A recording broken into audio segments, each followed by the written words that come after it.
ایک انٹرویو میں صوفی صاحب نے کہا تھا کہ میری پنجابی اور اردو کی شاعری جو ہے وہ میری دل کی آواز ہے، ایک میری مادری زبان ہے، ایک میری محبت کی زبان ہے، اور جو میری فارسی کی شاعری ہے وہ دماغ کی شاعری ہے۔ بابا نے کہا refuse Sufi, I have given my word. کیا بات! تو وہ ہمیشہ یہ تھا کہ بھی صوفی سے جو حکم کریں گے وہ ہوگا۔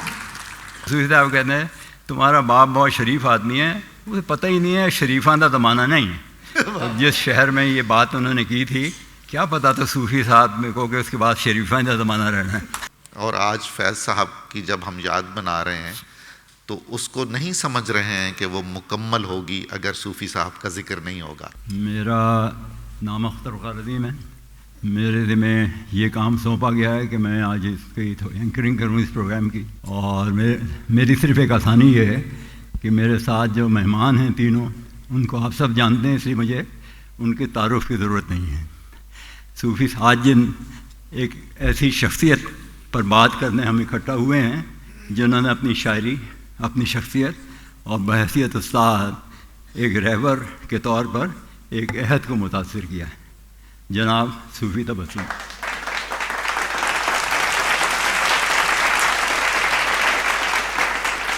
ہم چھوٹے تھے جب میرے والد سے ملنے ایک دوست آیا کرتے تھے، ہر وقت مسکراتا ہوا چہرہ، صاف ستھرے استری شدہ بے داغ کپڑے، بالوں میں کی ہوئی کنگھی۔ بابا انہیں صوفی صاحب کہتے تھے، اس لیے ہم بھی انہیں صوفی صاحب کہنے لگے۔ اسی زمانے میں اپنی درسی کتاب میں ایک نظم پڑھی، شاعر کا نام تھا صوفی تبسم۔ بابا نے بتایا ہمارے صوفی صاحب ہی صوفی تبسم ہے۔ دوست کا احترام تو پہلے ہی سے تھا، اب روب بڑھ گیا، حالانکہ ان میں روب داب والی کوئی ایسی بات نہیں تھی۔ ہر وقت مسکرانے والی آنکھوں کے ساتھ ساتھ چہرے پر ایک شرارت جس کا اظہار آتے جاتے ہم جیسوں کو ایک آدھ چپت رسید کر کے ظاہر کر دیا کرتے تھے۔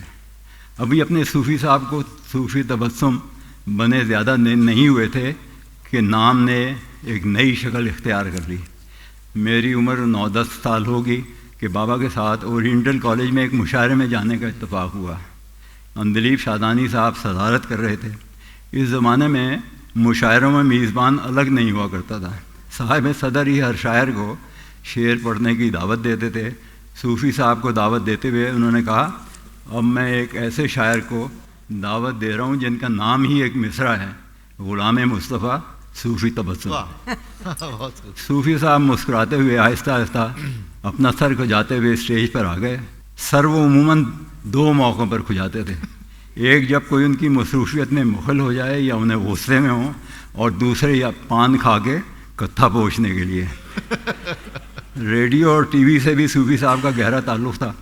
ملک میں نیا نیا ٹیلی ویژن آیا تو اس بات کا خاص خیال رکھا گیا کہ ٹی وی پروگرام کرنے والے درست زبان بولے۔ یہ کام صوفی صاحب سے بہتر کون کر سکتا تھا، اس لیے مدتوں وہ یہ ذمہ داری نبھاتے رہے۔ آسان زبان میں شاعر مشرق کے اشعار کی تشریح بھی صوفی صاحب کے ذمہ تھی۔ یہ سب باتیں کشور آپا سے زیادہ بہتر کون جانتا ہے، اس لیے سب سے پہلے میں زحمت دوں گا کشور نائی صاحبہ۔ خواتین و حضرات، بہت خوشی ہوئی کہ آپ کو میں نہیں دیکھ سکتی لیکن آپ مجھے دیکھ سکتے ہیں، اس لیے کہ میں کئی دن سے بخار میں تھی، لیکن چلے بھی آؤ کہ گلشن کا کاروبار چلے۔ اب میزو اور فیضل کہیں کہ یہ کیا بھائی آپ آ نہیں، تو اسی زکام، اسی بخار، اسی سارے منظرنامے کے ساتھ میں آپ کے پاس موجود ہوں۔ میں آنے کی وجہ پتہ کیا ہے، ان لوگوں کا اصرار نہیں ہے بلکہ مجھے اپنا بچپن یاد آ رہا ہے۔ ہمارا گھر اور صوفی صاحب کے گھر میں ایک گھر کا فاصلہ تھا، تو صوفی صاحب نے کہا کتنے رہنی ہے؟ میں نے کہا جی او کا اچھا۔ اوپر آ گئے اماں میری بڑی برقعے والی، انہوں نے کہا کہ اے کون ہے جڑا اتنے آ گیا؟ وہ انہوں نے کہا کہ میں نے کہا میری استاد ہیں، خدا کے لیے ایسا سے نہ کرے۔ تو انہوں نے کہا آج کی پکے ہے؟ انہوں نے کہا کہ ثابت مسر پکے۔ انہوں نے کہا ٹھہر جا. میں دے پلیٹڈ. اماں ہماری بڑی سلیقے والی تھی, انہوں نے فوراً بگار لگایا خاص, اور اس لگا کے اس کے بعد کٹوری میں ڈال کے ان کو دیا. اب ایک کام ختم ہوا. ابھی صوفی صاحب نے کیا کیا, وہیں کھڑے کھڑے چاٹنا شروع کر دیا. اب جو جیسے بچوں کی عادت ہوتی ہے, وہ ان کی عادت میں یہ شامل تھا. کھڑے کھڑے گول گپا کھا لینا, کھڑے کھڑے آلو بخارا کھا لینا, کھڑے کھڑے کوئی چیز کھا لینا. لیکن یہ کہ ہر چیز کے بارے میں وہ محتاط ہوتے تھے کہ کس طرح کی چیز ہے کھانی ہے. اس کے بعد وہ دن تھا, اور اس کے بعد میرا رشتہ صوفی صاحب سے اتنا پکا ہو گیا کہ یہ روز جو بیٹھا کرتے تھے فیض صاحب, صوفی صاحب, بے شمار لوگ, وہاں پہ میں بھی جاتی تھی. اور میں صوفی اپنی غرض سے جاتی تھی کہ میں فارسی پڑھنا چاہتی تھی, اور فارسی پڑھنے کے لیے مجھے ان جیسے استادوں کی ضرورت تھی. یہ یہاں بیٹھے ہیں, لیکن وہاں اس وقت یہ استاد نہیں تھے, یہ بھی میری طرح چھوٹے تھے. تو اس لیے انہوں نے جناب میں ان سے ان کے گھر میں کوفتے بنواتی. انہوں نے کہا کوفتے بنا. ان کے گھر میں جناب گوشت پکاتی, ان کے سامنے پائے بناتی. وہ کہتی کہ تیرے گھر میں جتنے مزے کی چیزیں بنتی ہیں اتنی ہمارے گھر میں نہیں بنتی. اور ادھر اماں کہتی تھی کشمیریوں کے گھر میں تو جتنی زبردست چیزیں بنتی ہیں وہ ہم لوگ تو نہیں بنا سکتے. اچھا, یہ تو رہی ایک بات. اب دوسری بات بڑی ضروری. میرے بچے چھوٹے, اور میرے بچوں کو پڑھانے کے لیے میں اپنے آپ روز قلم گھستی تھی. کوئی کہانی لکھ دی, کوئی کچھ لکھ دیا, کوئی کچھ ہوا.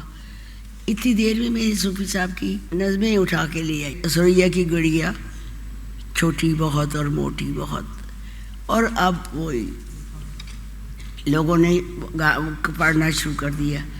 آج کل بہت سارے بچوں کے لیے لکھنے والے پیدا ہو گئے, مگر وہ والی بات نہیں ہے جو صوفی صاحب کی تھی. ہم مال روڈ پہ نکلتے تو پیچھے بچے اپنی ماؤں کو کہہ رہے ہوتے, اماں صوفی جا رہا ہے, وہ دیکھے صوفی صاحب جا رہے, وہ دیکھے ٹوٹ بٹوٹ جا رہا ہے, ٹوٹ بٹوٹ جا رہا ہے. ہر ایک اس کو ٹوٹ بٹوٹ کہتا تھا. آپ یہ دیکھو کہ یہ نسل جو ہماری نسل جو بڑی, وہ انہوں نے کہا کہ ہم ٹوٹ بٹوٹ کے ذریعے, ٹوٹ بٹوٹ کی ماں نے ہانیاں پکائی ہے, ٹوٹ بٹوٹ نے یہ کیا وہ کیا. تو اس طریقے سے صوفی صاحب نے ہماری یہ تربیت کی کہ لفظوں کو سیکھو, بچپن سے سیکھو, اور اس طرح سے سیکھو کہ تمہیں بولنا آ جائے. اور پھر صوفی صاحب نے جب ہمارے ساتھ بیٹھ کے اقبال بانو اور فریدہ کو سننا شروع کیا, تو اس وقت ہم دیکھتے تھے کہ صوفی صاحب اپنی وہ سر کو, جب اچھا شعر ہوتا تھا تو وہ سر کو اپنے کھجا لیتے تھے, اور پھر اس کے بعد بہت ہی اچھا شعر ہوتا تھا تو وہ خود رونے لگتے تھے کہ یہ کتنا اچھا شعر نے کہا. تو یہ بے ساختگی تھی ان کے اندر. یہ ان کی عمر میں تھی, اور کبھی انہوں نے تکلف نہیں کیا, کبھی انہوں نے یہ نہیں کہا کہ چیز اچھی نہیں ہے. لیکن ایک بات, جب وہ کھانا کھانے بیٹھتے تھے تو وہ ان کے سامنے کیا آنا چاہیے تھا؟ ایک سالن کی ڈش, ایک دہی کا پیالہ, ایک سلاد, ایک اچار اور ایک روٹی, اور وہ بھی دسترخوان لگا ہوا ہو. جب دسترخوان نہیں لگا ہوا ہوگا تو فوراً صوفی صاحب کہیں گے لے جاؤ میرے کو, لے جاؤ تو میں نہیں کھانا ہے, اے کھانا نہیں میں کھانا, صحیح کھانا لے آؤ. کھانا چلے آئے گا, اور پھر صحیح کھانا آتا تھا. تو انہوں نے ایک تربیت کی تھی میری بھی اور اپنے گھر کی بچیوں کی بھی کہ کس طریقے سے گھر کو کھانا سرو کیا جاتا ہے. جب میں اپنے نوکر کو آج کل بتاتی ہوں کہ ہم ایسے کرتے تھے تو انہوں نے کہا کہ جی وہ تو ٹائم بڑے سن جی, میں سالن پکتا ہے تو میں نال ہی تمہیں دے دینا, تو اسی کہتے ہو گرم گرم کھانا ہے. تو اصل بات یہ ہے کہ ان کو سکھانا پڑتا ہے, بتانا پڑتا ہے کیسے ہوتا ہے. ٹوٹ پٹوٹ والی کتابیں کہاں ہیں؟ ٹوٹ پٹوٹ والی ہاں جول نے میرے پاس تو ہے ٹوٹ پٹوٹ والی کتاب, کیونکہ مجھے صوفی صاحب نے دی تھی اور اس پہ لکھا ہوا تھا اپنے دوست اور بھائی وقار عظیم کے چھوٹے بڑے ٹوٹ پٹوٹوں کے نام, میں نے سنبھال کے رکھا ہے. ویسے یہ کوئی فرضی نام نہیں تھے, میں نے صوفی صاحب سے سن رکھا ہے کہ میرے بھتیجے ہیں دونوں بہت شیطان, میں نے ان کا نام ایک کا ٹوٹ رکھا ہوا ہے ایک کا بٹوٹ رکھا ہوا ہے اور اس پہ وہ کہانیاں ہوتی ہیں. کمال بات تھی کہ اپنے لکھے پہ بھی خوش ہوتے تھے, دوسروں کے لکھے پہ بھی خوش ہوتے تھے. مثلا جب میں پہلی دفعہ غزل پڑھنے کے لیے آئی تو اس کے بعد انہوں نے ظاہر فیض صاحب یا تاثیر صاحب یہ سب تھے ایوارڈ دینے والے, مجھے اول انعام مل گیا. تو صوفی صاحب آنسو لے کے کہتے ہیں دیکھ کام کرنی ہے نا, محنت کرنی ہے نا, تو محنت کا صلہ ملے گا. اور اتنے خوش ہوئے, اتنے خوش ہوئے. اور یہ میری محنت ہے جو آج تک آپ کے سامنے چل رہی ہے کہ مجھے کوئی چیز ہو کہیں لکھنی ہو. اب ایک چیز جو سب سے بڑی چیز جو ہے وہ یہ ہے کہ انہیں کھانا پیش کرنے کا سلیقہ آتا تھا, یوں نہیں کہ یوں پلیٹ ڈال دی یوں کر دے, اور پھر کھانا کھانے کا سلیقہ بھی ہوتا ہے.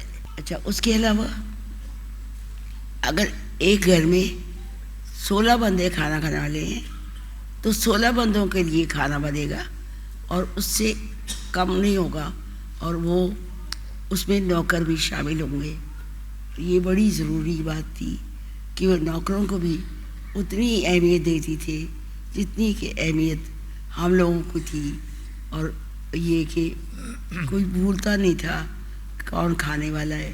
اور اگر بہت دن ہو جاتے تھے سلیمہ نے کچھ بنایا نہیں اور میں نے کچھ بنایا نہیں تو اپنا فون کر کے تعارف کراتے تھے, میں صوفی تبسم بول رہا ہے. آج یاد آ گیا وہ پائے پکانے سن, نالی موڈ بدل جان سی کہ نہیں پائی پکانے, کہ نہیں پائی پکانے, آج پکانے کل پکانے. تو اس طرح موڈ بدلتا تھا, لیکن محبت سے سلیقے.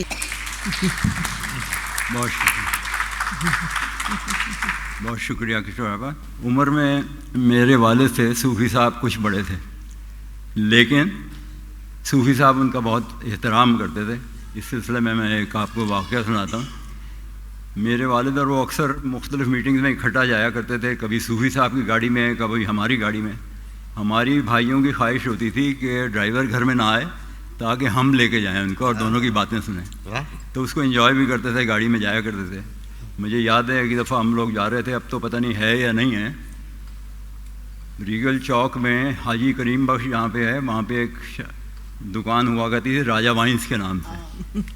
تو گاڑی میں بیٹھتے ہوئے صوفی صاحب نے مجھ سے کہا کہ مجھے کام تو راجہ وائنس میں ہے, لیکن تم نے گاڑی حاجی کریم بخش پہ کھڑی کر دی اور گاڑی کی ڈگی کھلی چھوڑ دینا.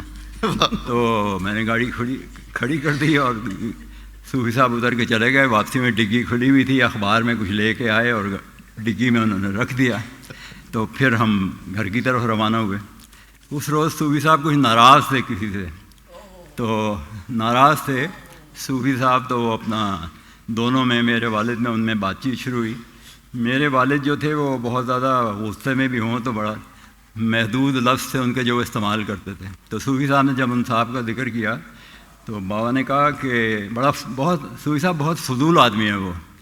تو صوفی صاحب نے کہا فضول نہیں سید صاحب, کتی کا پتر ہے.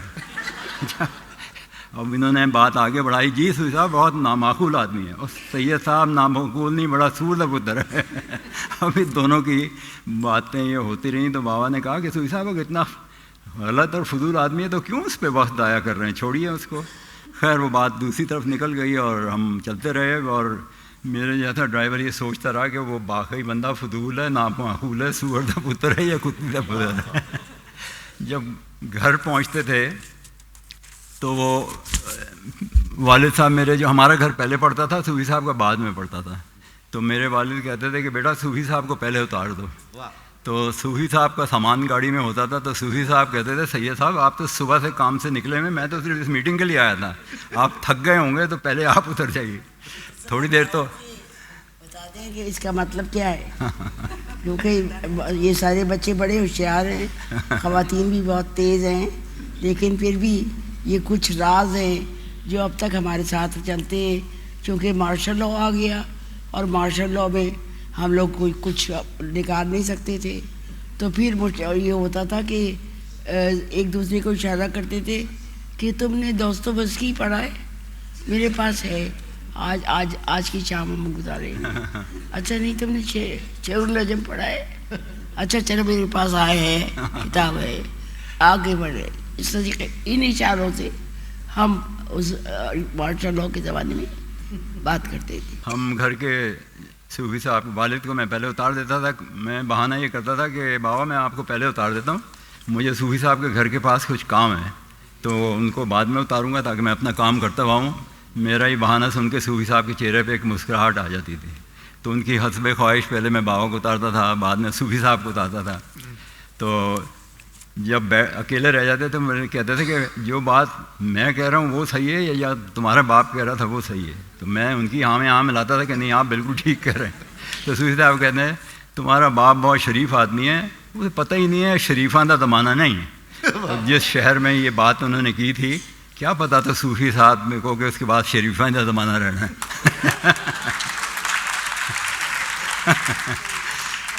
میرے والد کے انتقال کے بعد صوفی صاحب نے ہم بھائیوں سے نہ رابطہ توڑا اور نہ ان کی محبت میں کمی آئی۔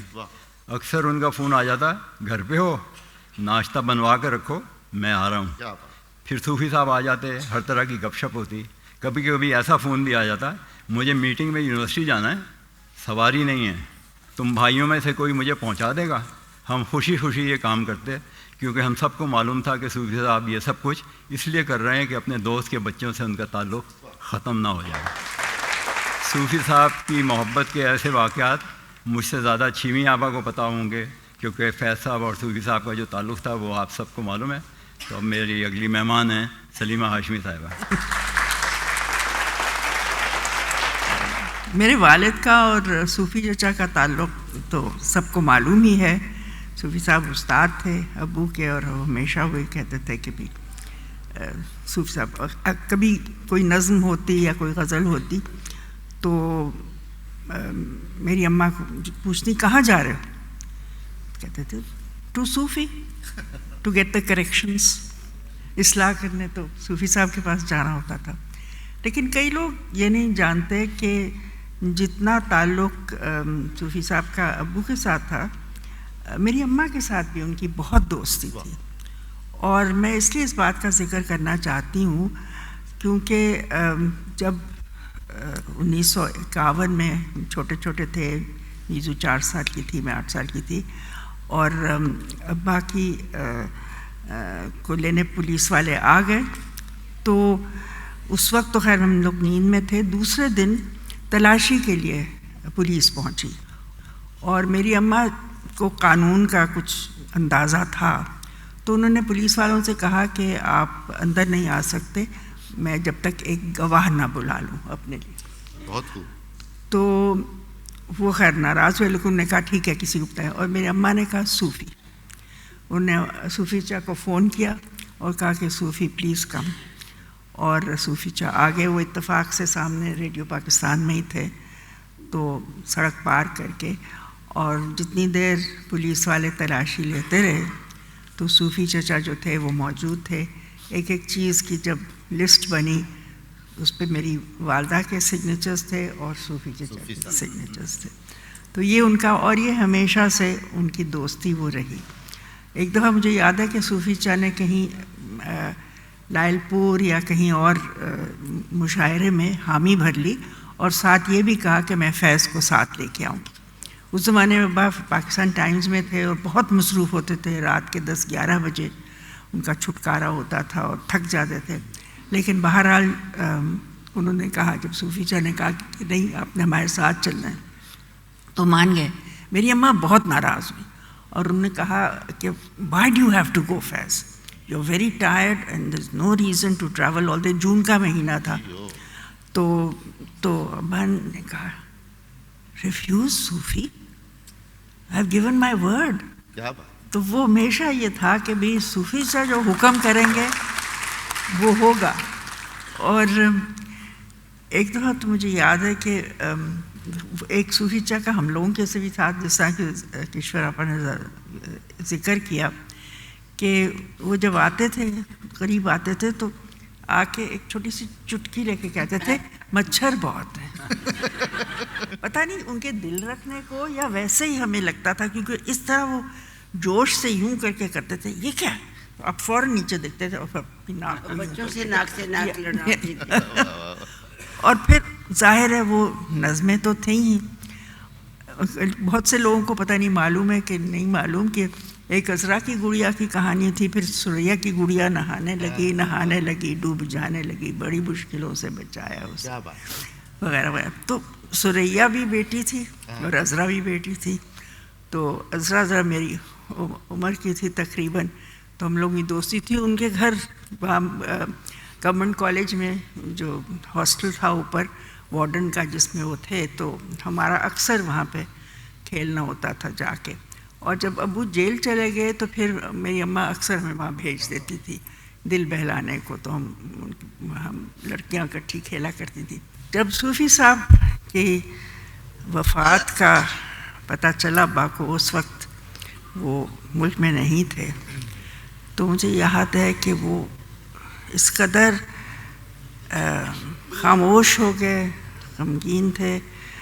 اور پھر بے اختیار انہوں نے کہا کہ میں اصلاح کس سے لوں گا. اور بس یہ کہ انہوں نے جملہ کہا اور اسے اندازہ ہوا کہ کس قدر یہ گہری چوٹ تھی. اور میرے خیال میں ان کا جو جس قسم کا رشتہ تھا، ذکر تو ہوتا تھا بھی تمام وقت ایک دوسرے کے گھر ہوتے تھے اور یہ، لیکن کچھ اور بھی چیزیں تھیں جو کہ ان کا تعلق میرے خیال میں اس وقت سے تھا جس سے وہ دونوں نمائندہ تھے کسی نہ کسی. وہ صحبتیں، وہ دوستیاں، اور جن لوگوں کو وہ استاد مانتے تھے ابو، جن میں آف کورس صوفی صاحب تو تھے ہی تھے، پطرس بخاری تھے، ڈاکٹر تاثیر تھے. یہ سب لوگ تھے جو کہ جن میں اٹھنا بیٹھنا جو تھا ان کی تربیت میں، ان کی تعلیم میں اور ان کی شاعری میں ان چیزوں کا ایک بہت گہرا اثر تھا. وہ اس وقت کا تھا. ایک بات جو مجھے صوفی صاحب کے پکوان کی دلچسپی میں تو سب کا ذکر ہوا. یہ بلڈنگ جس میں ہم ہیں، جب اور پہلے ہال 1 کی جو تھی نا، وہ انہوں نے وہ جو تھا فاؤنڈیشن سیرمنی تھی، اس زمانے میں صوفی چچا جو تھے وہ چیئرمین تھے آرٹس کونسل کے. اور میں کہا جی وہ میرے خیال میں چیف منسٹر صاحب نے شاید اس کا وہ سنگ بنیاد رکھنا تھا. اچھا اب سب انتظار کر رہے ہیں، صوفی صاحب غائب ہیں. اور شعیب اس زمانے میں بھی وہ بھی تھے یہاں پہ. تو وہ کہہ رہے ہیں کہ بھی صوفی صاحب کا انتظار ہو رہا ہے، صوفی صاحب پتہ نہیں کہاں چلے گئے ہیں. اور اپنے مصطفیٰ کھر کی بھی کیا مجال کہ وہ صوفی صاحب کے بغیر سنگ بنیاد رکھیں. انتظار ہو رہا ہے. تھوڑی دیر بعد دیکھا تو صوفی صاحب ٹہلتے ہوئے آ رہے ہیں اور ان کے ہاتھ میں امرتسری حلوائی کی دکان کی، ہاں جی، اس میں 1 کلو انہوں نے جو ہے لڈو لے کے آئے تھے کہ اس کے بغیر سنگ بنیاد جو ہے وہ نہیں ڈال سکتے. تو گورنر بھی انتظار کر رہے ہیں، چیف منسٹر بھی انتظار کر رہے ہیں جب تک امبرسری